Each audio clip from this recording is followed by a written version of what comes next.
Evet, sıcak çarpması nedir? Belirtileri nelerdir diye sorular geliyor. Sıcak çarpmasının belirtileri öncelikle yüksek vücut sıcaklığı, genellikle 38'in üstünde, baş ağrısı, baş dönmesi, hızlı nabız, solunum güçlüğü, huzursuzluk, sersemlik, terleme veya terleme eksikliği, kusma ve bilinç değişiklikleriyle geliyor hastalarımız. Güneş çarpması görüldüğü anda ani müdahale gerekebilir. Güneş çarpması durumunda etkilenen kişiyi gölgeye veya serin bir yere almak çok önemli. Vücut ısısını düşürmek için özellikle boyna, kasıklara, koltuk altlarına başta olmak üzere mutlaka soğuk kompres uygulamak lazım ve bol su içirmek güneş çarpmasına iyi gelir. Mutlaka böyle bir durumda en yakın acile de giderek gerekli tedavinin almasını sağlayalım.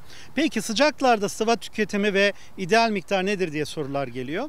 Her bireyin tabii ki sıvı ihtiyacı farklıdır ama genel bir bakış açısıyla en az 8 bardak su içilmesini öneriyorum. Sıcak havalarda bu miktar artabilir. Sıcak havalarda vücudun en önemli ihtiyacı sudur.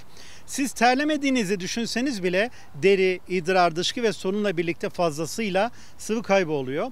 Hiçbir sıvı da suyun yerini tutmaz. Beynin susama sinyallerini başka bir içecekle tatmin etmeden önce su içilmesi gerekiyor değerli dostlar. Yağ yakımını hızlandırmak, vücuttan toksinleri atmak ve ideal kiloyu koruyabilmek için her gün düzenli olarak su içmek gerekir. Çay, kahve, bitki çayları gibi içecekler vücuttan su attığı için suyun yerine tüketilmemelidir. Tabii ki çay da kısmen su gibi olsa da suyun yerini tutmuyor. Yemekten 10-15 dakika önce içilen su sindirime özellikle katkıda bulunur. Renginizde baktığınızda idrarınızın açık sarı olması da yeterli su aldığınızın bir göstergesidir. Bir de kilo vermek isteyenler günde kaç litre su içmeliyim? Gazlı içeceklerin zararı nedir? Bunu soruyorlar. Diyet yaparken ne kadar su içmeli sorusunun cevabı günlük 2,5 ile 3 litre. Eğer diyet döneminde su tüketimini 3 litreye ulaştırırsanız çok sağlıklı olarak kilo vermenize faydalı oluyor. Diyet yönetiminde su tüketimi azaldığında sağlık için birçok zararlı etkisi görülüyor. Özellikle gazlı içecekleri hayatımızdan çıkaralım istirhamım.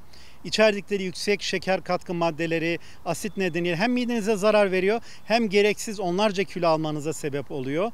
Dolayısıyla gazlı ve tatlandırılmış içecekleri hayatımızdan çıkaralım. Suyun yerini kesinlikle tutmaz.